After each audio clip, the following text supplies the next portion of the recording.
Good afternoon, welcome to వైద్యం ఆరోగ్యంలో ఈరోజు టాపిక్ ఒయాసిస్. 2009లో స్థాపించిన ఒయాసిస్ ఫర్టిలిటీలో నమ్మకమైన పేరు. 19 నగరాల్లో 31 సెంటర్లను కలిగి అధిక సక్సెస్ రేట్తో విజయవంతంగా ముందుకెళ్తోంది. ఒయాసిస్ జంటలు 1,00,000 మంది హెల్తీ బేబీస్ని ఈ ప్రపంచంలోకి తీసుకొచ్చారు. స్త్రీ పురుషులిద్దరికీ సంతానోత్పత్తి సంబంధిత సమస్యల పరిష్కారంలో ఐవీఎఫ్, ఐయుఐతో పాటు ఐసీఎస్ఐ వంటి అధునాతన చికిత్సల్ని అందిస్తోంది ఒయాసిస్. ఫర్టిలిటీ సంబంధిత సమస్యల గురించి, సందేహాల గురించి వివరంగా చెప్పేందుకు స్టూడియోలో ఉన్నారు డాక్టర్ శ్రీ మానస డార్ల గారు. మరి వారిని అడిగి మరిన్ని వివరాలు తెలుసుకుందాం. నమస్తే అండి, వెల్కమ్ టు స్టూడియో. డాక్టర్ గారు, ఈ మధ్యకాలంలో సంతానలేమి సమస్యలు అనేవి ఎక్కువగా అవుతున్నాయి. అసలు సంతానలేమి సమస్య అంటే ఏంటి, ఎందుకు వస్తున్నాయి అంటారు ఈ ప్రాబ్లమ్స్? మెయిన్గా రీజన్ ఏంటంటారు? సంతానలేమి సమస్య అనేది ఇన్ఫర్టిలిటీ అంటాం. అంటే మ్యారేజ్ అయ్యాక అట్లీస్ట్ ఒక 1 ఇయర్ కలిసి ఉన్నారు, ప్రొటెక్షన్ ఏం వాడలేదు, అయినా కూడా ప్రెగ్నెన్సీ రాకపోతే ఒకసారి మీరు ఫర్టిలిటీ స్పెషలిస్ట్ని కన్సల్ట్ అవ్వాల్సి ఉంటుంది. సో నవేడేస్ అంటే లాస్ట్ కరోనా తర్వాత నుంచి నెంబర్ ఆఫ్ కేసెస్ అనేవి బాగా ఇంక్రీజ్ అయ్యాయి. సో వాటికి కారణాలు వచ్చేసి మెయిన్గా ఏ ఏజ్కి ప్రెగ్నెన్సీస్ ప్లాన్ చేస్తున్నారు అనేది చాలా ఇంపార్టెంట్. అంటే 35 తర్వాత ప్రెగ్నెన్సీస్ ప్లాన్ చేయడానికి, 30-35 లోపు ప్లాన్ చేయడానికి చాలా డిఫరెన్స్ ఉంటుంది. First thing age, second thing life style. So ఇప్పుడు ఈ ఒబేసిటీ కానీ, అంటే మనకి నైట్ లైఫ్ స్టైల్ అలవాటు అయ్యాక, అండ్ చాలామంది ఇప్పుడు ఇంజనీరింగ్ లైక్ ఈ వర్క్ చేసే వాళ్ళు అంటే ఓన్లీ నైట్ డ్యూటీసే ఉంటున్నాయి, వాళ్ళకి మార్నింగ్ టైం ఉండట్లేదు. లైఫ్ స్టైల్ కూడా మెయిన్గా లైఫ్ స్టైలే. ఓకే. సో వీటి వల్ల ఏంటంటే మనకి ఇన్ఫర్టిలిటీ ఛాన్సెస్ అనేవి ఇంక్రీజ్ అవుతున్నాయి. రైట్ అండి. రైట్ మేడం, ఈ ఐవీఎఫ్ అంటే ఏంటి, దాని గురించి ఒకసారి ఎక్స్ప్లెయిన్ చేయండి. ఐవీఎఫ్ అంటే ఏంటంటే మనకి న్యాచురల్గా అందకపోతే ఫస్ట్ ఇవాల్యుయేషన్కి వస్తారు కదా, అప్పుడు మనం కాజ్ ఎక్కడ ఉంది అనేది చూసుకోవాలి. అంటే ఎగ్స్లో ప్రాబ్లం ఉందా, లేదు యూట్రస్లో ప్రాబ్లం ఉందా, ట్యూబ్స్లో. ఆడవాళ్ళకి మగవాళ్ళకి సపరేట్ చేసుకుంటాం. అంటే ఫీమేల్ ఫ్యాక్టర్స్ ఎంత ఉన్నాయి, మేల్ ఫ్యాక్టర్స్ ఎన్ని ఉన్నాయి అనేది చూసుకోవాలి.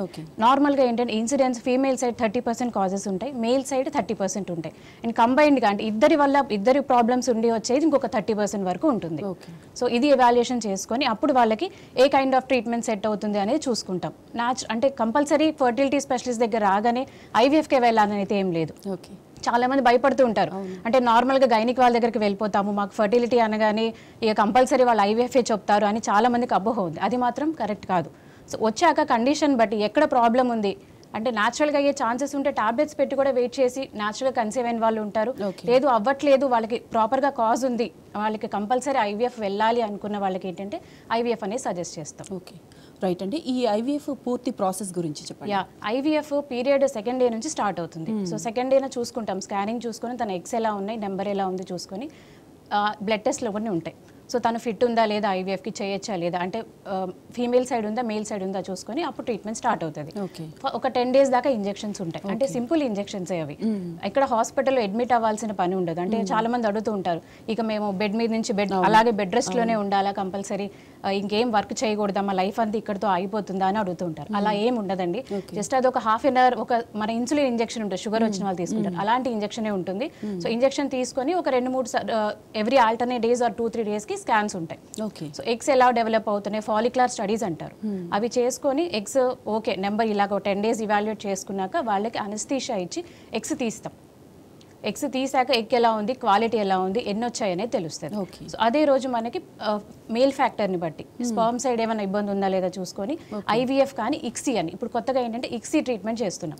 అంటే డైరెక్ట్గా స్పర్మ్ సెలెక్ట్ చేసుకొని ఎగ్లోకి ఇంజెక్ట్ చేస్తాం, ఐసీఎస్ఐ అంటారు. చేశాక ఒక 5 days or 3 days patient condition బట్టి వెయిట్ చేస్తే ఎంబ్రియోస్ అనేవి వస్తాయి. సో ఎంబ్రియో ఇప్పుడు టెస్ట్ బేబీ అనగానే బేబీ వచ్చేస్తుందా, బేబీని పెట్టేస్తారా అని అడుగుతుంటారు. అది బేబీ కాదు, అది ఎంబ్రియో.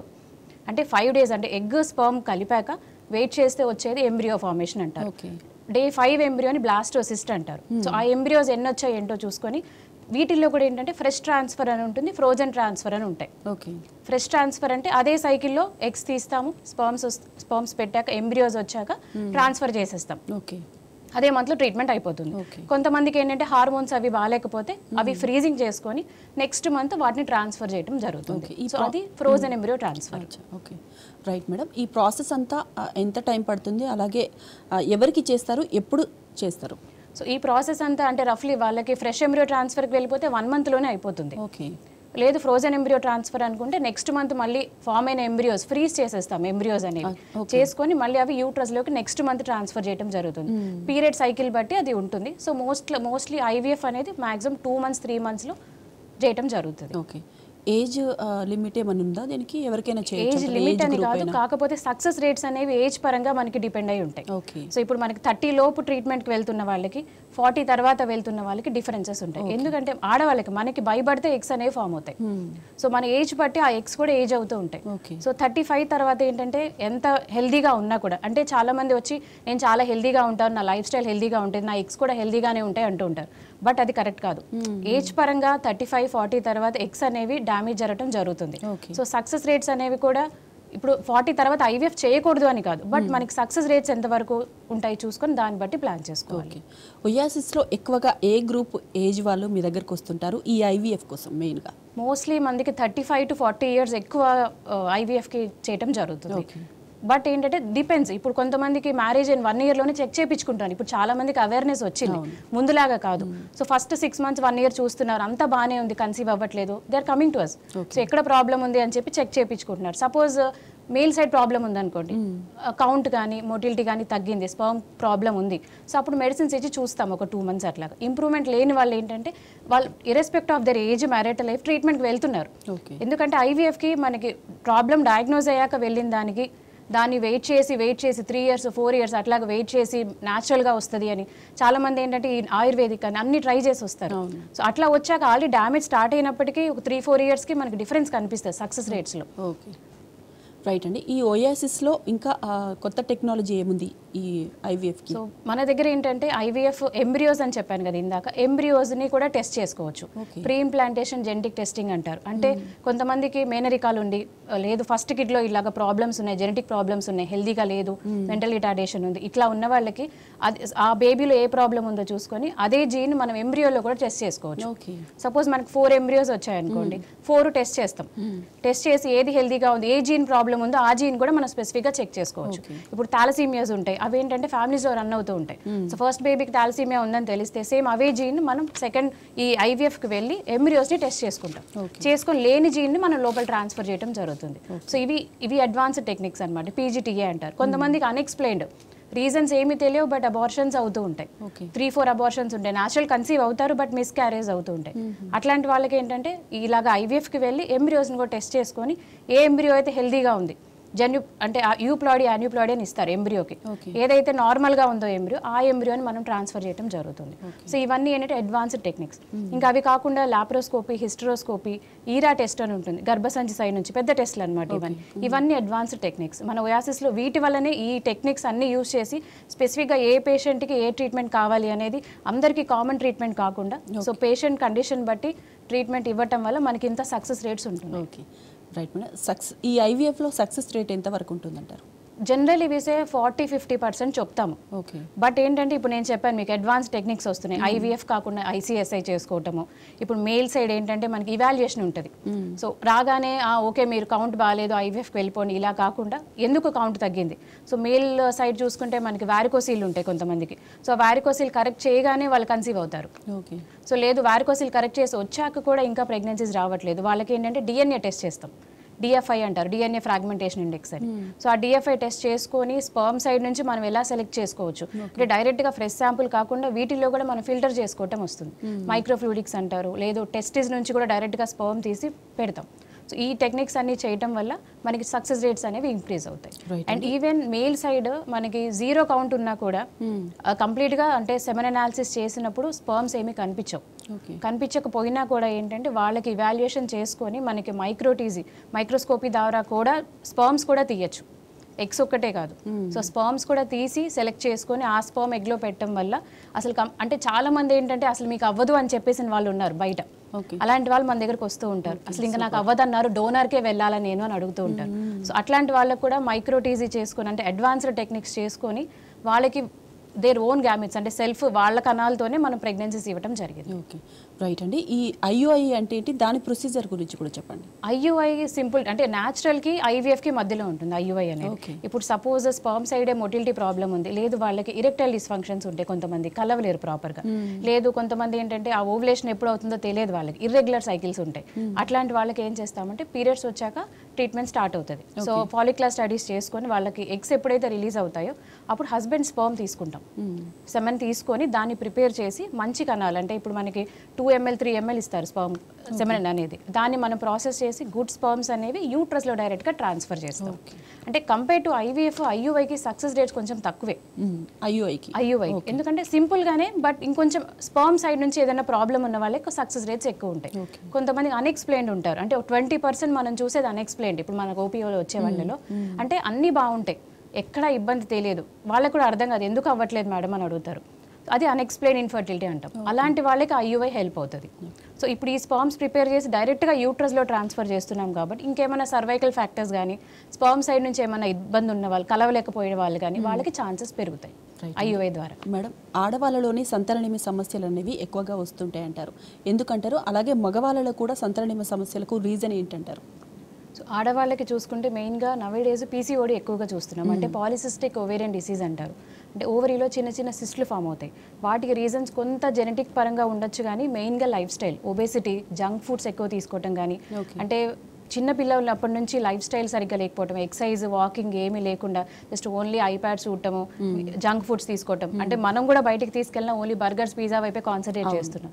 సో అక్కడ నుంచే స్టార్ట్ అవుతుంది. అంటే 12 years వన్స్ వాళ్ళకి పీరియడ్ స్టార్ట్ అయ్యాక అప్పటి నుంచి అన్హెల్దీ లైఫ్ స్టైల్ ఉండటం వల్ల కూడా పీసీఓడి సమస్యలు ఎక్కువగా కనిపిస్తున్నాయి. సో అవి ఏంటంటే విత్ టైము ఆ లైఫ్ స్టైల్ చేంజెస్ లేకపోవటం వల్ల ఆ పీసీఓడి ప్రాబ్లమ్స్ వస్తున్నాయి. నెక్స్ట్ వాటిలో ఇప్పుడు పీసీఓడి అంటే ఏంటంటే ఎగ్స్ ప్రాపర్గా రిలీజ్ అవ్వవు మంత్కి. సో వాళ్ళకి రెగ్యులర్గా పీరియడ్స్ కూడా రావు. నెల వచ్చే పీరియడ్ ఏంటంటే 45 daysకో 2 monthskో వస్తూ ఉంటాయి. సో అంటే ఏంటంటే ఎగ్ ప్రాపర్గా ఫామ్ అవ్వట్లేదు, రిలీజ్ అవ్వట్లేదు. సో మెయిన్గా ఇది ఇప్పుడు ఆడవాళ్ళలో చూసుకుంటే పీసీఓడి సమస్య ఒకటి. అది మనకి వెయిట్ తగ్గితే, ఇప్పుడు ఒబేసిటీ ఉన్న వాళ్ళు వెయిట్ తగ్గించుకుంటే పీసీఓడి సమస్య తగ్గే ఛాన్సెస్ కూడా ఉన్నాయి. సో వాటికి తగ్గట్టు మెడిసిన్స్ తీసుకోవాలి. అండ్ సెకండ్ థింగ్, ఇప్పుడు నవేడేస్ ఏంటంటే చాక్లెట్ సిస్ట్ అని చూస్తున్నాం, అంటే ఎండోమెట్రోసిస్ అంటారు. సో చిన్న చిన్న అంటే వాటిలో సిస్ట్లు ఫామ్ అయిపోతూ ఉంటాయి ఓవరీలో. అవి మనకి ఎట్లా తెలుస్తాయి అంటే పీరియడ్స్ టైంలో రెగ్యులర్గా పీరియడ్స్ వస్తాయి, బట్ హెవీ పెయిన్ ఉంటుంది, కలిసినప్పుడు పెయిన్ ఉంటాం, కానీ ఎవ్రీ మంత్ పీరియడ్స్లో పెయిన్ ఉంటాం, వాళ్ళకి వామిటింగ్స్ అవ్వటం, అసలు ఇంకా వాళ్ళ ఆ డే అంతా వాళ్ళు స్పెండ్ చేయలేరు. అట్లా వాటికి అంటే ఎండోమెట్రోసిస్ కండిషన్ ఉంటుంది. సో మన ఓవరీ పరంగా చూసుకుంటే మెయిన్గా యానోవులేషన్, ఎగ్స్ ప్రాపర్గా, ఇప్పుడు ఈ ఎండోమెట్రోసిస్లో కూడా ఎగ్స్ ప్రాపర్గా రిలీజ్ అవ్వకపోవచ్చు. అండ్ తర్వాత నెక్స్ట్ కాజ్ వచ్చి ట్యూబల్ ఫ్యాక్టర్స్. ట్యూబ్స్ ఏదైనా డ్యామేజ్ జరగడం, అంటే ముందు ఎపెండిసైటిస్ సర్జరీస్ అవ్వటం కానీ, ఏదైనా పెల్విక్ సర్జరీస్ చిన్నతనంలోనే వయసు ఉన్నప్పుడే ఏమైనా పెల్విక్ సర్జరీస్ అయిన వాళ్ళకి కూడా లోపల ట్యూబ్స్ అనేవి బ్లాక్ అయిపోయే ఛాన్స్ ఉంది. లేదు మనకి ఇండియాలో మోస్ట్ కామన్గా ట్యూబర్క్లోసిస్ ఇన్ఫెక్షన్ చూస్తూ ఉంటాం. అంటే ఇంట్లో ఎవరికో ఉంటుంది టీబీ ఇన్ఫెక్షన్, అది మనకు తెలియదు. సో ఆ పిల్లలకి స్ప్రెడ్ అయ్యి అంటే యాజ్ సచ్ అసిమ్టమాటిక్గా ఉంటారు, కాకపోతే ట్యూబ్స్ డ్యామేజ్ అయిపోయి ఉంటాయి. సో వాటి వల్ల ట్యూబ్స్ ఫంక్షనింగ్ సరిగ్గా లేకపోవటం కానీ, నెక్స్ట్ యూట్రస్లో గర్భసంచి తీసుకుంటే వాటిలో గడ్డలు రావటం కానీ, ఫైబ్రాయిడ్స్ కానీ, ఇప్పుడు ఈ చాక్లెట్ సిస్ట్ ఓవరీలో చెప్పినట్టే యూట్రస్లో కూడా ఎడినోమయాసిస్ అనే ప్రాబ్లం వస్తుంది. సో ఎడినోమయాసిస్, ఫైబ్రాయిడ్స్, లేదు పొర, గర్భసంచి పొర ఏదైతే ఉంటుందో బేబీ అక్కడే పెరిగేది, సో ఆ పొరకి కూడా పాలిప్స్ అని ఉంటాయి. సో చిన్న చిన్న కందుల్లాగా వస్తాయి. సో వీటి వల్ల కూడా ప్రెగ్నెన్సీస్ అందకపోవచ్చు. ఇవన్నీ ఎట్లా డయాగ్నోజ్ అవుతాయి అంటే ఒక సింపుల్ స్కాన్ ఒకటి చేసుకుంటే, ఇప్పుడు 1 year అయింది ప్రెగ్నెన్సీస్ అందట్లేదు, సో జస్ట్ ఒకసారి వచ్చి ఇవాల్యుయేషన్ చేయించుకొని ఎగ్ ఎలా ఉంది, నెంబర్ ఎలా ఉంది, ఓకే ఇప్పుడు ఇట్లాగే ఏమైనా కంప్లైంట్స్ ఉన్నాయి, ఇరెగ్యులర్ పీరియడ్స్ ఉన్నాయి, వాళ్ళు ట్రాకింగ్ చేసుకోవటం, ఫాలిక్యులర్ ట్రాకింగ్ అంటే అసలు ఎగ్ వస్తుందా లేదా, వస్తే ఎన్ని వస్తున్నాయి, ఎలా వస్తుంది అనేది చెక్ చేయించుకోవాలి. సో వీటి వల్ల ఇప్పుడు యూట్రస్లో పాలిప్ ఉంది, సింపుల్ సర్జరీ, అది క్లీన్ చేసేస్తే ఆ పాలిప్ తగ్గిపోతాయి. ఇన్ కేస్ ఫైబ్రాయిడ్స్ ఉన్నాయి అనుకోండి, అట్లీస్ట్ ఆ ఫైబ్రాయిడ్స్ ఉంటే ఎంత సైజు ఉన్నాయి, అవి బయటకు ఉన్నాయా లోపలికి ఉన్నాయా చూసుకొని తొందరగా ట్రీట్మెంట్ ప్లాన్ చేసుకోవటం. సో ఇలాంటి కాజెస్ మనం కనుక్కోవటం వల్ల చాలా వరకు మనం ఐవీఎఫ్ని అవాయిడ్ చేసుకోవచ్చు. అంటే అర్లీగా డయాగ్నోసిస్కి లేట్గా, ఇప్పుడు 30 yearsకి నీకు పీసీఓడి ఉంది, సింపుల్ ట్రీట్మెంట్స్ అన్ని ట్రై చేసుకుని వచ్చారు, లైఫ్ స్టైల్ అంటే వెయిట్ లాస్ అవ్వకుండా థైరాయిడ్ ఉంటుంది, మోస్ట్లీ ఏంటంటే పీసీఓడి, ఒబేసిటీ, థైరాయిడ్ ఇవన్నీ లింక్డ్ ఉంటాయి. సో జస్ట్ థైరాయిడ్ కరెక్ట్ చేసి వెయిట్ లాస్ అవ్వగానే వీళ్ళకి ఓవులేషన్ కూడా స్టార్ట్ అవుతుంది. అన్ని ఇయర్స్ నుంచి లేని ఓవులేషన్ ఒక్క లైఫ్ స్టైల్ మెయింటెనెన్స్ మేనేజ్మెంట్ వల్ల వచ్చే ఛాన్స్ ఉంది. రైట్ అండి. పురుషుల్లో ఎలా ఉంటుందంటారు? మగవాళ్ళలో తీసుకుంటే మెయిన్గా వారికోసీల్ అంటాం, అంటే ఆ టెస్టిస్ చుట్టూ ఉండే నరాలు ఉబ్బుతాయి. సో వాటి వల్ల స్పర్మ్కి ఏంటంటే టెంపరేచర్ ఇంక్రీజ్ అవుతుంది, అయ్యి స్పర్మ్ డ్యామేజ్ అనేది జరుగుతుంది. ఆ వారికోసీల్ ఉంది అని ఎలా తెలుసుకోవాలి, అది కూడా అంతే, చిన్న స్కానింగ్లో తెలిసిపోతాయి. కొంతమందికి సిమ్టమ్స్ ఏమి ఉండకపోవచ్చు, సిమ్టమ్స్ లేకపోయినా కూడా వారికోసీల్ ఉండొచ్చు. వాటికి స్కానింగ్ చేసుకుంటే ఎంత సైజ్ ఉంది, ఆ డయామీటర్, ఆ వెయిన్ మెజర్మెంట్ చూసుకొని దాన్ని బట్టి కౌంట్స్, ఇన్ కేస్ కౌంట్స్ బాగానే ఉన్నాయి అనుకోండి, వారికోసీల్ సర్జరీ దాకా వెళ్ళాల్సిన పని ఉండదు. ఇన్ కేస్ కౌంట్స్ బాగా తగ్గుతున్నాయి విత్ టైం, సో వాళ్ళకి సర్జరీ అడ్వైస్ చేస్తాం. వారికోసిలెక్టమీ చేశాక కూడా ఒక 3 months 6 months తర్వాత మళ్ళీ కౌంట్స్ రిపీట్ చేసుకొని ఇంప్రూవ్ అవుతున్నాయి అనుకుంటే న్యాచురల్గా ట్రై చేసుకోవాలి. వారికి ఒక్కొక్కసారి ఏంటంటే ఆల్రెడీ డ్యామేజ్ జరిగిపోయి ఉంటుంది, అప్పుడు మనకు తెలుస్తుంది, సర్జరీ చేస్తాము బట్ కౌంట్స్ ఇంప్రూవ్ అవ్వకపోవచ్చు కూడా. అట్లాంటి వాళ్ళకి ఇంకా ఇక్సీ ట్రీట్మెంట్ చెప్తాం. లైఫ్ స్టైల్ వల్ల కూడా ప్రాబ్లమ్స్, స్మోకింగ్, ఆల్కహాల్, సో మెయిన్గా అండ్ ఏంటంటే sedentary life style, stress, work stress అంటూ ఉంటారు. సో వాటి వల్ల కూడా కణాలు అనేది క్వాలిటీ తగ్గిపోతూ ఉంటాయి. మెయిన్గా స్మోకింగ్, ఆల్కహాల్, స్మోకింగ్ వల్ల కూడా మనకి కౌంట్ తగ్గే ఛాన్సెస్ ఉన్నాయి. ఇవి కాకుండా ఇన్ఫెక్షన్స్ ఉంటాయి, అన్నోటిస్డ్ ఇన్ఫెక్షన్స్, తెలియవు. ఆ ఇన్ఫెక్షన్స్ కానీ లేదు కిడ్నీలో ఏమైనా ప్రాబ్లమ్స్ వచ్చాయి, కిడ్నీ ఇన్ఫెక్షన్స్ వచ్చాయి, లేదు చిన్న వయసులో హెర్నియా సర్జరీస్ ఏమైనా అయ్యాయి, లేదు వైరల్ ఇన్ఫెక్షన్స్ కూడా, మమ్స్ అంటారు, ఆ మమ్స్ ఆర్కైటిస్ వస్తుంది, అవి కూడా టెస్టిస్ని ఎఫెక్ట్ అవుతుంది. ఇట్లాంటివి ఏమైనా ఉన్నా కూడా మగవాళ్ళలో స్పర్మ్ కౌంట్ అనేది తగ్గిపోయే ఛాన్స్ ఉంది. లీస్ట్ పర్సంటేజ్ ఏంటంటే జెనెటిక్ కాజెస్ ఉంటాయి, అంటే వాళ్ళ క్రోమోజోమ్ ప్రాబ్లమ్స్ ఉన్నా కూడా మగవాళ్ళలో స్పర్మ్ కౌంట్ అనేది తగ్గడం జరుగుతుంది. ఓకే, రైట్ అండి. ఇందాక మనం ఇక్సీ గురించి మాట్లాడుతున్నాం కదా, అసలు ఇక్సీ అంటే ఏంటి, దాని గురించి? సో ఇప్పుడు ఈ ఐవీఎఫ్ ప్రాసెస్లో ఏంటంటే ఎగ్స్ తీసాక ఒక్కొక్క ఎగ్లోకి డైరెక్ట్గా సింగిల్ స్పర్మ్, అంటే మనకి స్పర్మ్ కౌంట్ 15-20 మిలియన్స్ ఉంటాయి. సో వాటిలో నుంచి మంచి స్పర్మ్ సెలెక్ట్ చేసుకొని డైరెక్ట్గా స్పర్మ్ని తీసుకొని ఎగ్లోకి ఇంజెక్ట్ చేసేస్తారు. అది ICSI, ICSI treatment. So IVF అంటే ఏంటంటే సింగిల్ ఎగ్లోకి మనం స్పర్మ్ ఒక 1 million స్పర్మ్స్ డ్రాప్ చేసేస్తే న్యాచురల్గా అవే స్పర్మ్ లోపలికి వెళ్ళాలి. అది ఐవీఎఫ్ పద్ధతి. ఇక్సీ ఇంకా అడ్వాన్స్డ్, అంటే కొంతమందిలో ఏం చూస్తున్నామంటే అలాగ స్పర్మ్ డ్రాప్ చేశాక కూడా ఎగ్లోకి వెళ్ళలేకపోతున్నాయి. సో అట్లాంటి వాళ్ళకి డైరెక్ట్గా మన స్పర్మ్ తీసుకుని ఎగ్లోకి పెట్టడం వల్ల అంతవరకు మన చేతిలో ఉంటుంది. ఆ తర్వాత అవి ఫర్టిలైజ్ అవ్వటం, అంటే ఎగ్ స్పర్మ్ కలుసుకోవటం, డివైడ్ అవ్వటం, ఎంబ్రియో ఫార్మేషన్ అనేది అవి న్యాచురల్గా జరగాలి. సో ఇది ఐసిఎస్, ఇంకా అడ్వాన్స్డ్ దాన్ ఐవీఎఫ్. Right right. అంటే ఈ సంతానలేమి సమస్యలకు వయసు ప్రభావం కూడా ఉంటుంది కదా, ఏజ్ గ్రూప్ అంటే మేల్స్లో ఎలా ఉంటుందంటారు? మేల్స్లో ఏంటంటే 40 వరకు పర్లేదు, బట్ 40 తర్వాత ఇన్ కేస్ డయాబెటీస్ ఉంది, వేరే ఇట్లా వారికోసిల్ ప్రాబ్లమ్స్ ఉన్నాయి, వాళ్ళకి కౌంట్స్ తగ్గడం చూస్తున్నాం. ఒబేసిటీ ఉన్నారు. సో మగవాళ్ళలో కూడా ఏజ్, ఇంతకుముందు ఏంటంటే మగవాళ్ళకి ఏజ్తో సంబంధం లేదు అని, బట్ 40 తర్వాత ఈవెన్ మగవాళ్ళలో కూడా స్పర్మ్ కౌంట్స్ అనేవి తగ్గడం చూస్తున్నాం. కౌంట్ బాగానే ఉన్నా కూడా క్వాలిటీ, అంటే ఆ డిఎన్ఏలో కానీ ఆ జన్యుపరంగా మార్పులు వస్తున్నాయి 40 తర్వాత. ఆడవాళ్ళలో మాత్రం ఖచ్చితంగా 35 లోపు ప్రెగ్నెన్సీస్ ప్లాన్ చేసుకోవటం అనేది ఐడియల్. ఇన్ కేస్ ఇప్పుడు నవేడేస్ ఏంటంటే కెరియర్ వల్ల పోస్ట్ పోన్ చేయడం జరుగుతుంది. వాళ్ళకి ఏం అడ్వైస్ చేస్తున్నామంటే ఫ్రీజింగ్ అడ్వైస్ చేస్తున్నాం. ఎగ్ ఫ్రీజింగ్ కానీ స్పర్మ్ ఫ్రీజింగ్ కానీ, లేదు అనుకుంటే ఎంబ్రియో ఫ్రీజింగ్ కూడా చేసుకోవచ్చు. ఇన్ కేస్ ఎగ్ కౌంట్ తగ్గిపోతూ ఉంది, 29-30కే మనకి ఎగ్ కౌంట్ తెలియడానికి ఏఎంహెచ్ అని ఒక బ్లడ్ టెస్ట్ ఉంటుంది. సో ఆ ఏఎంహెచ్ చేసుకున్నారు, ఎగ్ నెంబర్ తగ్గిపోయింది, but they don't want plan pregnancy. ఇప్పుడు నా కెరియర్ ఉంది, నేను జాబ్ ఇప్పుడిప్పుడే వెళ్తున్నాను, ఇప్పుడు ప్రెగ్నెన్సీస్ అంటే బ్రేక్ పడిపోతున్నాను అనుకున్న వాళ్ళు they can go for embryo freezing. అంటే ఎగ్స్ స్పర్మ్స్ వచ్చాక ఎంబ్రియో, ఇందాక చెప్పాను కదా ఎంబ్రియోస్ అనేది, అవి ఫ్రీజింగ్ చేసుకొని they can plan around 35-36, 4-5 years తర్వాత అయినా they can come back and go for transfer. ఉన్న ఎంబ్రియోస్ అదే ఏజ్లో ఉండిపోతాయి. సో దానివల్ల కూడా ఇప్పుడు మనకి ప్రెగ్నెన్సీ ఛాన్సెస్, అంటే మన ఓన్ గ్యామెట్స్ చేసుకునే ఛాన్సెస్ పెరుగుతాయి. ఇదంతా లైఫ్ స్టైల్ వల్లనే వస్తుంది కదా మేడం? మోస్ట్లీ లైఫ్ స్టైల్ అనే అంటున్నాం, ఎందుకంటే మనకి ముందు ఇన్ని ప్రాబ్లమ్స్ లేవు. సో ఇప్పుడు లాస్ట్ 4-5 years నుంచి ఇంకా ఎక్కువగా చూస్తున్నాం కరోనా తర్వాత. అంటే వర్క్ ఫ్రమ్ హోమ్ ఎక్కువైపోయింది, లైఫ్ స్టైల్ చేంజెస్ అన్నీ వచ్చాయి, వాకింగ్ ఎక్సర్సైజ్ ఏమీ లేదు. సో వీటి వల్ల అంటే 100% లైఫ్ స్టైల్ అని చెప్పలేం కానీ, but most of the reasons, అంటే మా దగ్గర వచ్చే సగం మంది ఓపీడీలు లైఫ్ స్టైల్ చేంజెస్ వల్ల న్యాచురల్గా కన్సీవ్ అయ్యి కూడా వస్తున్నారు. అండ్ సెకండ్ థింగ్ థైరాయిడ్, ఈ హార్మోనల్ ఇంబ్యాలెన్సెస్ ఎక్కువ అవుతున్నాయి. Thyroid levels, prolactin levels, sugars 30-35కే షుగర్స్ చూస్తున్నాం, డయాబెటీస్ వచ్చేయటము. సో ఇవన్నీ అంటే మోస్ట్లీ మనకి కార్పొరేట్ లైఫ్ స్టైల్ ఉన్న వాళ్ళకి ఎక్కువగా కనిపిస్తున్నాయి. రైట్ అండి. ఈ సంతానలేమి సమస్యల నిర్ధారణకు ఎటువంటి టెస్టులు అందుబాటులో ఉన్నాయంటారు, ముఖ్యంగా ఓయాసిస్లో? మన దగ్గర మెయిన్గా అల్ట్రాసౌండ్ అండ్ బ్లడ్ టెస్ట్లు ఉంటాయి కొన్ని, మన హార్మోనల్ ఇవాల్యుయేషన్, సెమెన్ అనాలిసిస్ కూడా ఏంటంటే ఎక్కడంటే అక్కడ వాళ్ళ స్టాండర్డ్స్ మెయింటైన్ చేయరు, వాళ్ళ దగ్గర ఉన్న మైక్రోస్కోప్స్ కూడా కరెక్ట్గా ఉండవు. సో ఆ స్టాండర్డ్స్ మెయింటైన్ చేసే ల్యాబ్లోనే సెమెన్ కౌంట్ అనేది చెక్ చేసుకోవాలి. సో వాటి వల్ల ఈ టెస్ట్లు చేసుకోవటం వల్ల అసలు ప్రాబ్లం ఉందా లేదా అనేది ఫస్ట్ థింగ్ తెలుస్తుంది. సో ఎక్కడైనా ప్రాబ్లం ఉన్నప్పుడు తొందరగా దానికి ట్రీట్మెంట్ వెళ్ళటం వల్ల సక్సెస్ రేట్స్ అనేవి ఇంప్రూవ్ అవుతాయి. రైట్. కొన్ని రకాల ఇన్ఫెక్షన్స్ ఉండడం వల్ల కూడా సంతానలేమి సమస్యలు అనేవి వస్తాయి అంటూ ఉంటారు, అది ఎంతవరకు నిజమంటారు? సో ఇన్ఫెక్షన్స్ వల్ల ఏంటంటే స్పర్మ్స్, ఇప్పుడు సపోజ్ మగవాళ్ళలో ఇన్ఫెక్షన్ వచ్చింది, ఆ స్పర్మ్స్ అనేవి చనిపోతాయి. సో ఆ ఇన్ఫెక్షన్ ట్రీట్మెంట్ ఒక 2 weeks 3 weeks ఇన్ఫెక్షన్ ట్రీట్మెంట్ ఇచ్చాక కూడా కౌంట్స్ ఇంప్రూవ్ అయ్యే ఛాన్స్ ఉంది. సో అది చూసుకోవాలి, వాళ్ళకి ఏమన్నా ముందు ఏమైనా ఇన్ఫెక్షన్స్ ఉన్నాయా, లేదు ఫ్యామిలీలో ఎవరికైనా ట్యూబర్క్లోసిస్, టీబీ ఇన్ఫెక్షన్స్ ఉన్నాయని చెక్ చేసుకోవాలి. ఒక్కోసారి అన్నోటిస్డ్, అంటే అసలు ఇన్ఫెక్షన్ ఉందని కూడా తెలియదు, అట్లాంటి వాళ్ళకి ఏంటి ఆడవాళ్ళలోకి మగవాళ్ళ నుంచి కూడా ఇన్ఫెక్షన్స్ వెళ్ళొచ్చు. సో వెళ్ళి ట్యూబ్స్ ప్రాబ్లమ్ డ్యామేజ్ అయ్యే ఛాన్స్ ఉంది. సో ఆ ఇన్ఫెక్షన్స్ అనేవి మనం కరెక్ట్ చేసుకుంటే అప్పుడు మనకి అంటే ట్యూబ్స్ ఎలా ఉన్నాయని చెక్ న్యాచురల్గా మనకి స్కానింగ్స్లో వాటిలో ట్యూబ్స్ ఎలా ఉన్నాయనేది తెలియదు. సో వీటికి లైక్ హెచ్ఎస్జి అని ఉంటుంది, ఎక్స్రే తీస్తారు. ఎక్స్రే తీసి ట్యూబ్స్ ఎలా ఉన్నాయి, ఓపెన్ ఉన్నాయా లేదా అని చెక్ చేసుకోవాలి. అంటే న్యాచురల్గా ట్రై చేశారు, ఫాలిక్యులర్ స్టడీస్ చేశారు, అన్ఎక్స్పెక్టెడ్ కంప్లీట్గా నార్మల్ ఉంది, ఏమీ తెలియలేదు నార్మల్ స్కానింగ్లో బ్లడ్ టెస్ట్లో, అట్లాంటి వాళ్ళు ఎక్స్రే ఇప్పుడు నేను చెప్పిన హెచ్ఎస్జి ఒకటి ట్రై చేయొచ్చు. ట్యూబ్స్ బాగానే ఉన్నాయి అనుకుంటే ఐయుఐ ట్రై చేసుకోవచ్చు. ఇన్ కేస్ ట్యూబ్స్లో ఏమైనా ప్రాబ్లం ఉంటే మాత్రం న్యాచురల్గా ప్రెగ్నెన్సీస్ అందే ఛాన్సెస్ బాగా తక్కువైపోతాయి. సో ఇన్ కేస్ ఒక్కొక్కసారి ఏంటంటే చిన్న చిన్న సమస్యలు ఉంటాయి ట్యూబ్లో, లాప్రోస్కోపీ చేసి అవి కరెక్ట్ చేసుకోవచ్చు. సో కొన్నిటికి ఏంటంటే అవి వీ కెనాట్ రివర్స్, అవి చేయలేమన్నమాట అలాగా. సో అట్లాంటి వాళ్ళకి టెస్ట్ ట్యూబ్ బేబీ సలహా ఇస్తూ ఉంటాం. రైట్ అండి. ఒకసారి మిస్క్యారీ అయిందంటే సెకండ్ టైం ప్రెగ్నెన్సీ రావడానికి చాలా టైం పడుతుంది అంటూ ఉంటారు, అది ఎంతవరకు నిజమంటారు? అంటే మిస్క్యారేజ్ అవ్వడానికి రీజన్ ఏంటి అనేది చూసుకోవాలి ఫస్ట్ థింగ్. కొంతమంది ఓన్లీ థైరాయిడ్ వల్ల కూడా అబార్షన్స్ అవుతూ ఉంటాయి. సో ఆ థైరాయిడ్ కరెక్ట్ చేయగానే నెక్స్ట్ టైం నార్మల్గానే అయిపోతుంటుంది. అంటే న్యాచురల్ ప్రెగ్నెన్సీస్లో కూడా అన్ని బాగున్నా కూడా ఒక 20%, 10 to 20% మిస్క్యారేజ్ ఛాన్సెస్ ఉంటాయి. సో ఒక్కసారి మిస్క్యారేజ్కి కంగారు పడాల్సిన పని లేదు. అంటే కొన్ని టెస్ట్లు ఉంటాయి మనకి, ఇప్పుడు నేను చెప్పినట్టు షుగర్ టెస్ట్, బ్లడ్ పర్సంటేజ్ తక్కువ ఉన్నా కూడా ఒక్కొక్కసారి సరిగ్గా బేబీ పెరగకపోవచ్చు. సో అట్లాంటి చిన్న చిన్నవి ఇవాల్యుయేషన్ చేసుకొని, బట్ కంపల్సరీ మిస్క్యారేజ్ అవుతున్నాయంటే ఇవాల్యుయేషన్కి వెళ్ళాల్సిందే.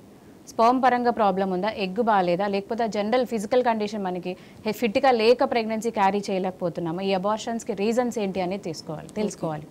బట్ ఇలాగ అంతా కరెక్ట్ చేసుకున్నా కూడా మిస్క్యారేజ్ అవుతున్నాయి అంటే ఫామ్ అయిన బేబీ హెల్దీగా లేదు అని అర్థం. 2 times, more than 2 times or 3 times న్యాచురల్గా అందుతుంది, ప్రెగ్నెన్సీ నిలవట్లేదు అంటే మాత్రం మోస్ట్లీ బేబీ సైడ్ నుంచి అంటే ఎంబ్రియో ఆ గ్యామిట్ సైడ్ నుంచే ఇబ్బంది ఉండే ఛాన్సెస్ ఉంటాయి. అట్లాంటి వాళ్ళకి ఇందాక నేను చెప్పినట్టు ఎంబ్రియోని మనం బయట ల్యాబ్లో ఫామ్ చేసి వాటిని టెస్ట్ చేస్తాం, జన్యుపరంగా ఏమైనా కారణాలు ఉన్నాయా అనేది చూసుకొని ఆ బాగున్న మంచి ఎంబ్రియో, హెల్దీ ఎంబ్రియోని ట్రాన్స్ఫర్ చేయడం జరుగుతుంది. ఓకే. ఫస్ట్ బేబీ న్యాచురల్గా అయినా కూడా సెకండ్ బేబీకి టైం తీసుకున్న ఆ క్రమంలో సెకండ్ బేబీ సంతానలేమి సమస్య ఎక్కువ అవుతుంటుంది కొంతమందికి, సెకండ్ బేబీ కోసం ట్రై చేసే క్రమంలో వారికి ఏం చెప్తారు మీరు? సో ఇప్పుడు సెకండరీ ఇన్ఫర్టిలిటీ అంటారు దాన్ని. అంటే ఫస్ట్ బేబీ 24-25 ప్లాన్ చేసేసి ఉంటారు. సో ఒక బేబీ చాలు అనుకొని ఇంకొక 7-8 years వెయిట్ చేసేసి 30 తర్వాత 32 తర్వాత ఇప్పుడు సెకండ్ బేబీ ప్లాన్ చేస్తున్నారు. అంటే నాకు mostly half of the OPD secondary ఇన్ఫర్టిలిటీనే చూస్తున్నాం లాస్ట్ 1-2 years నుంచి. ఎందుకంటే ప్లానింగ్, ఏజ్, సో ముందు అంత హెల్దీగా ఉండకపోవచ్చు, అండ్ సెకండ్ థింగ్ ఏజ్ వల్ల ఎగ్స్ కానీ స్పర్మ్ క్వాలిటీ కానీ తగ్గిపోయే ఛాన్స్ ఉంది. ఒక్కొక్కసారి ఏంటంటే సిజేరియన్ సెక్షన్ వల్ల కూడా లోపల గర్భసంచిలో ఇస్తమోసీల్ ఫామ్ అవుతున్నాయి. అంటే ఆ కట్ చేసిన దగ్గర ప్రాపర్గా హీల్ అవ్వకపోవటం కానీ, సో వాటి వల్ల న్యాచురల్గా ప్రెగ్నెన్సీస్ అందట్లేదు. సో ఇట్లాగా అందకపోతే ఫస్ట్ థింగ్ మేము ఏజ్ చూసుకొని ఎగ్స్ ఎలా ఉన్నాయి, హెల్దీగా ఉన్నాయి లేదా చూసుకొని ఐయుఐ సలహా చెప్తాం. ట్యూబ్స్ బాగానే ఉంటే కనుక ఐయుఐకి వెళ్ళొచ్చు. సో ఐయుఐ అందకపోతే మాత్రం IVF is the only option secondary infertility కేసెస్లో. కాకపోతే ఏంటంటే మోస్ట్లీ వీళ్ళకి సక్సెస్ రేట్స్ ఎక్కువగా ఉంటాయి సెకండరీ ఇన్ఫర్టిలిటీ వాళ్ళకి. ఓకే, రైట్ అండి. ఈ ట్యూబల్ బ్లాక్ సమస్యలు అంటే ఏంటి, సంతానలేమిలో ట్యూబల్ బ్లాక్స్ ప్రాధాన్యత ఏంటంటారు? ఇప్పుడు ఎగ్స్ స్పర్మ్స్ అనేవి కలుసుకునేది ట్యూబ్లోనే, ఫాలోపియన్ ట్యూబ్స్ అంటాం. ఓకే, ఇప్పుడు ఆ ట్యూబ్ హెల్దీగా లేకపోతే ఈ రెండు కలుసుకోవడం జరగదు. సో అంతా బాగానే ఉంటుంది, జస్ట్ ఓన్లీ ట్యూబ్లో ప్రాబ్లం ఉంటుంది, వాళ్ళకి ప్రెగ్నెన్సీస్ అందవు. వీటిని ఇవి ఇందాక నేను చెప్పినట్టు ఆ ట్యూబ్స్ ఓపెన్ ఉన్నాయా లేదా తెలుసుకోవడానికి ఎక్స్రే అనేది చేయాలి. హెచ్ఎస్జీ కానీ లేదంటే లాప్రోస్కోపీ చేసుకొని డైరెక్ట్గా ట్యూబ్స్ ఓపెన్ ఉన్నాయా లేదా, ఆ రిలేషన్ ఎలా ఉంది, ఆ ట్యూబ్కి ఓవరీకి గర్భసంచికి రిలేషన్ ఎలా ఉందో చూసుకొని అసలు ఓపెన్ ఉందా లేదా, హెల్దీగా ఉందా లేదా చూసుకుంటాం. ఇప్పుడు ఇందాక చెప్పినట్టు ఎండోమెట్రోసిస్ కానీ ఏదో ఇన్ఫెక్షన్స్ వల్ల కానీ వీటి వల్ల కూడా ట్యూబ్ సరిగా పనిచేయవు. సో ట్యూబల్ బ్లాక్ ఉంటే మాత్రం వాటిని మ్యాక్సిమం రిలీవ్ చేయడానికి ట్రై చేసుకోవచ్చు, కానీ బట్ ఆ బ్లాక్ అలాగే పర్సిస్టెంట్గా ఉంటే టెస్ట్ ట్యూబ్ బేబీయే ఆప్షన్ అవుతుంది. అసలు ట్యూబల్ బ్లాక్ అయిందని ఎలా తెలుస్తుంది అంటారు, ఎలా గుర్తించాలి? ట్యూబల్ బ్లాక్ అయితే ఎక్స్రే చేస్తాం, హెచ్ఎస్జీ అంటారు, హిస్టోసాల్పింగోగ్రామ్. అది చేసుకొని అందులో మనకి ఇస్తారు ట్యూబ్ బ్లాక్ ఉందా లేదా అనేది. ఒక్కొక్కసారి ఏంటంటే ట్యూబ్ ఓపెన్ ఉంటుంది కానీ హెల్దీగా ఉంటుంది, హైడ్రోసాల్పింగ్స్ అంటారు. సో అలాగా హైడ్రోసాల్పింగ్స్ ఉన్నా కూడా న్యాచురల్గా ప్రెగ్నెన్సీస్ అందవు. అప్పుడు వాళ్ళకి ఆ ట్యూబ్ తీసేసుకొని ఇంకొక ట్యూబ్ ద్వారా న్యాచురల్గా ప్రెగ్నెన్సీస్ ప్లాన్ చేసుకోవాల్సి ఉంటుంది. రైట్ అండి. ఈ అసలు ట్యూబల్ సమస్యలు అనేవి ఎందుకు వస్తాయంటారు? ట్యూబల్ ఇన్ఫెక్షన్స్ అనేవి, ట్యూబల్ ప్రాబ్లమ్స్ అనేవి మెయిన్గా ఇన్ఫెక్షన్స్ వల్లనే. సో ఆ ఇన్ఫెక్షన్స్ అనేవి మగవాళ్ళ నుంచి ఆడవాళ్ళకి వెళ్ళొచ్చు, లేదు ముందు నుంచి ఆల్రెడీ ఇప్పుడు అపెండిక్స్ ఏదైనా ఆపరేషన్ జరిగింది వాటి వల్ల ఏంటంటే లోపల ఎడిషన్స్ ఫామ్ అయిపోతాయి. ఎడిషన్స్ ఫామ్ అవటం వల్ల ఆ ట్యూబ్ అనేది ప్రాపర్గా పనిచేయదు. లోపల ఏంటంటే ట్యూబ్లో సీలియా అని ఉంటాయి, హెయిర్ లైక్ పార్టికల్స్. అవి ఆ సీలియా ఏంటంటే ఎగ్ని స్పర్మ్ని ఆ మూవ్మెంట్కి హెల్ప్ అవుతుంది. సో ఒక్కొక్కసారి చిన్న చిన్న ఇన్ఫెక్షన్స్ వల్ల ఆ సీలియా కంప్లీట్గా డ్యామేజ్ అయిపోయి ఉంటుంది. ఆ ఇన్ఫెక్షన్స్ మెయిన్గా ఇన్ఫెక్షన్స్ ఆడవాళ్ళు, కొంతమందికి ఏంటంటే భయపడితే ఆ ట్యూబ్స్ అనేవి సరిగా పనిచేయవు. సో అట్లాగున్నా కూడా ట్యూబల్ ప్రాబ్లమ్స్ వచ్చే ఛాన్స్ ఉంది. సో ఫస్ట్ థింగ్ మనకి ఫస్ట్ ఇన్ఫర్టిలిటీ లేదు 1 year ట్రై చేసాము పిల్లలు కలగట్లేదు అనుకున్న వాళ్ళు కంపల్సరీగా ఇవాల్యుయేషన్ చేయించుకోవాలి. ఐదర్ గైనకాలజిస్ట్ దగ్గరైనా ఓకే, ఫర్టిలిటీ స్పెషలిస్ట్ దగ్గరైనా ఓకే. ఇవాల్యుయేషన్ ఏంటి అంటే బ్లడ్ టెస్ట్లు ఉంటాయి, హార్మోనల్ టెస్ట్లు ఉంటాయి, ఏఎంహెచ్ అంటే ఎగ్ నెంబర్ తెలుస్తుంది. And second thing scanning, simple scanning అంతే. టీవీఎస్ స్కాన్ చేసుకొని యూట్రస్ బాగుందా లేదా, కండిషన్లో ఉందా, ఓవరీస్ ఎలా ఉన్నాయి అనేది తెలుస్తాయి. అండ్ కంపల్సరీగా యాజ్ ఏ కపుల్ ట్రీట్మెంట్ చేసుకోవాలి. ఓన్లీ వైఫ్ ముందు చాలా మంది ఏంటంటే ఓన్లీ వైఫ్ వచ్చి నాకే ప్రాబ్లం ఉంది అంటుంటే అలా అనుకోవడానికి లేదు ఇప్పుడు నవేడేస్. సో కంపల్సరీగా హస్బెండ్ సైడ్ నుంచి 7 టెస్ట్ చేసుకొని 7 అనాలిసిస్లో కౌంట్స్ ఎలా ఉన్నాయి, స్పర్మ్ మార్ఫాలజీ అంటే చూడటానికి స్పర్మ్స్ ఎలా ఉన్నాయి చెక్ చేసుకోవాలి. సో ఈ 2 చెక్ చేసుకొని అంతా బాగానే ఉంటే మెడిసిన్స్ పెట్టి మేమే ట్రాక్ చేస్తాం. ఎప్పుడు అమ్మాయి ఓవులేట్ అవుతుంది, రెగ్యులర్గా ఓవులేషన్ అవుతుంది అంటే ఎగ్ రిలీజ్ అవుతుందా లేదా చూసుకోవాలి. చూసుకొని న్యాచురల్గా ఒక 3 months ట్రై చేసుకోవచ్చు. అంటే ఫాలిక్యులర్ స్టడీస్ చేసుకొని అన్నీ బాగున్నా కూడా అందట్లేదు, ఒక 3 months మెడిసిన్స్ వాడారు అనుకున్నాక అందట్లేదు అనుకుంటే going for IUI. Okay. So IUI అంటే స్పర్మ్ సైడ్ నుంచి మనం అది ప్రిపేర్ చేసుకొని యూట్రస్లోకి ట్రాన్స్ఫర్ చేస్తాం. ఇలాగే ఎప్పుడైతే ఎగ్ రిలీజ్ అవుతుందో అప్పుడు ఐయుఐ. ఇప్పుడు ఈ ఐయుఐ ఐవీఎఫ్ అందరూ ఏంటంటే బెడ్ రెస్ట్ కంపల్సరీ తీసుకోవాలా, అంతా ఆపేసుకోవాలని అడుగుతుంటారు. సో ఐయుఐ కానీ ఐవీఎఫ్ కానీ దేనికి కంప్లీట్ బెడ్ రెస్ట్ అనేది లేదు. సో ఆ టైం కాకపోతే ఏంటంటే you have to spend some time వీటి కోసము హాస్పిటల్కి రావాలి. నార్మల్ లైఫ్ లీడ్ చేసుకోవచ్చు. ఫుడ్ కానీ వర్కౌట్స్ కానీ ఎక్సర్సైజ్ కానీ అవి హెల్దీ ఫుడ్ కంపల్సరీ. అంటే ఏం లేదు ఇప్పుడు ఈ మెడికేషన్స్ కానీ ఏదైనా కానీ కొంచెం గ్యాస్ట్రైటిస్ ఇట్లాంటివి ఏమైనా వస్తాయి అనుకున్న వాళ్ళు హెల్దీ లైఫ్ స్టైల్ అయితే మెయింటైన్ చేయాలి. ఫుడ్స్ కూడా హెల్దీ ఫుడ్స్ తీసుకోవాలి. వాకింగ్ ఎక్సర్సైజ్ అనేది మోడరేషన్ అయితే చేయాల్సింది. అండ్ రెస్ట్ బెడ్ రెస్ట్ అనేది ఎక్కడా లేదు. సో ఐవీఎఫ్ చేసుకొని ఎంబ్రియోస్ ట్రాన్స్ఫర్ చేసుకున్నా కూడా నార్మల్గా ఎవ్రీథింగ్ దే కెన్ డూ. కాకపోతే ఏంటంటే పార్టీ స్టైల్ లైఫ్ స్టైల్ అని వద్దని చెప్తాం. Okay. If you're working work చేసుకోవచ్చు నార్మల్గా అంతేగాని ఎక్కువ హెవీ యాక్టివిటీస్ చేయొద్దు. Right madam. సంతానలేమి గురించి అలాగే ఐవీఎఫ్, ఐయుఐ, ఇక్సీ గురించి చాలా విషయాలు తెలియజేశారు. థ్యాంక్ యూ సో మచ్ అండి. Thank you. ఇది వాళ్ళ వైద్యం ఆరోగ్యం. నమస్తే.